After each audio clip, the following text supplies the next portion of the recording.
حضرت قاضی ایاز مالکی رحمت اللہ تعالی علیہ، آپ نے لکھا ایک مرتبہ سعدون خولانی، بہت بڑے اللہ کے ولی، ان کے پاس کچھ لوگ آئے اور آ کر کہنے لگے کہ فلانے قبیلے کے لوگوں نے ایک بندے کو قتل کیا ہے اور قتل کرنے کے بعد اس کی لاش کو آگ میں ڈالا ہے، اور وہ بڑی دیر تک جلاتے رہے ہیں، مگر حیرت کی بات یہ ہے کہ اس کی لاش کو آگ نے جلایا نہیں ہے۔ اس کا چہرہ جیسے سفید اور نور والا تھا، جلانے کے بعد بھی اس کا چہرہ نور والا ہے، اس کے چہرے کا نور نہیں جاتا، اس کو آگ نہیں جلا رہی۔ ہمیں بتائیں تو صحیح، وہ ویسے کا ویسا ہی ہے، نورانی چہرہ ہے، اس کے چہرے پر نور کی بارش ہے، انوار و تجلیات کی بارش ہے، وہ کس لیے؟ تو حضرت سعدون خولانی رضی اللہ تعالیٰ عنہ فرمانے لگے، مجھے لگتا ہے اس نے 3 حج کر رکھے ہیں جس کو آگ نہیں جلا رہی۔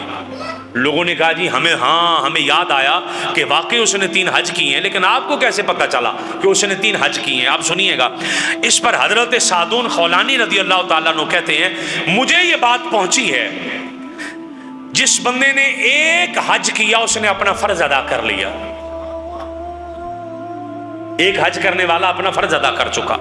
جس نے 2 حج کر لیے اس نے اللہ کی بارگاہ پہ اپنا قرض پیش کر لیا کہ میرے مالک، میں نے دوسرا حج کر دیا، جو مجھ پر فرض تھا وہ تو میں پہلے کر چکا، یہ بطور قرض، بطور تحفہ تیری بارگاہ میں پیش کر رہا ہوں۔ اور پھر فرمایا جس نے 3 حج کیے ہیں اللہ پاک اس کے جسم پر اگنے والے بالوں پر بھی دوزخ کی آگ کو حرام فرما دیا کرتا ہے۔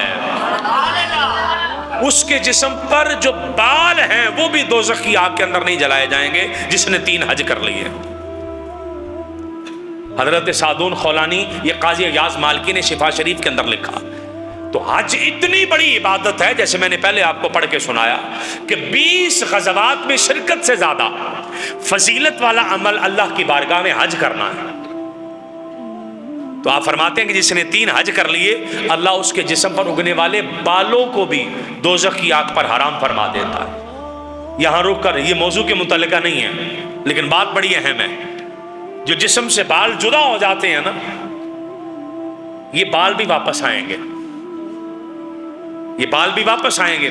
اس لیے ہمارے بزرگوں نے یہ ایک بڑی خوبصورت بات لکھی ہے کہ جس بندے پر غسل فرض ہو نا، اسے چاہیے کہ پہلے غسل کرے پھر بال وغیرہ کٹوائے، تاکہ اس کے جو بال ہیں وہ حالت جنابت میں نہ کٹ جائیں۔ گناہ نہیں ہے کٹوانا، کٹوا سکتا ہے اگر کٹوانا چاہے، لیکن بہتر یہ ہے کہ وہ غسل کر کے بال کٹوائے، چونکہ وہ بال واپس لوٹنے ہیں اس کے جسم کی طرف جو اس کے جسم سے جدا ہوئے ہیں۔ تو ایسا نہ ہو کہ ان بالوں پر جنابت رہ جائے، اس کے بالوں پر غسل رہ جائے۔ تو اسے چاہیے کہ پہلے غسل کرے پھر بال کٹوائے، غسل کرے پھر ناخن کٹوائے۔ بہتر یہ ہے، میں کوئی فرض واجب نہیں کر رہا، میں بہتر والی بات کر رہا ہوں، یہ مسئلہ سمجھیے گا۔